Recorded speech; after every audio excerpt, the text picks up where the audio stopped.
ఉదయ దళపతిగా బిరుదు సంపాదించుకున్నటువంటి Vijay, TVK party అధినేత విజయ్ ఇప్పుడు కేంద్రం దగ్గరికి వెళ్తున్నాడా, బీజేపీ దగ్గరికి వెళ్తున్నాడా? తాజాగా మీడియా బ్రేక్ చేస్తున్నటువంటి అంశం ఢిల్లీకి వెళ్తున్నాడు అని. ఢిల్లీలో అమిత్ షాని కానీ మోడీని కానీ కలిస్తే నిజంగానే వీళ్ళ ఇది నిజమైనట్టు, లేదా ఏ కాంగ్రెస్ను కలిస్తే మరొక వైపుకి వెళ్తుంది. ఢిల్లీకి అయితే వెళ్తున్నాడట.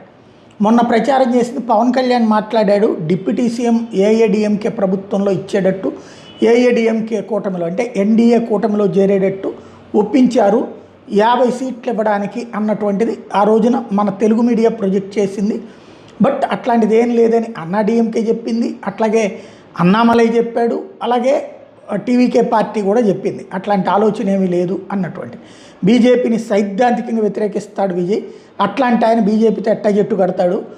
ప్రభుత్వ పరంగా పాలన పరంగా స్టాలిన్తో విభేదిస్తాడు, సైద్ధాంతికంగా బీజేపీతో విభేదిస్తాడని టీవీకే చెప్పుకొచ్చింది.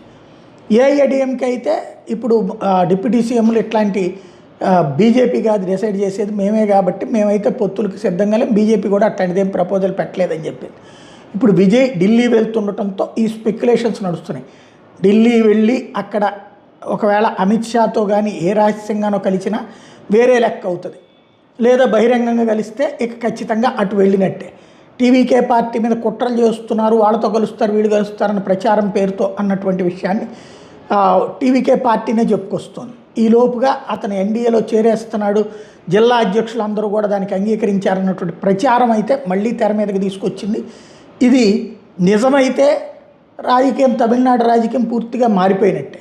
బట్ అదొక రకంగా చెప్పాలంటే విజయ్తో వెళ్ళడం అంటే మమతా బెనర్జీతో బీజేపీ పొత్తు పెట్టుకున్నటువంటి తరహానే ఉంటుంది. ఏం జరుగుతుందో చూడాలి.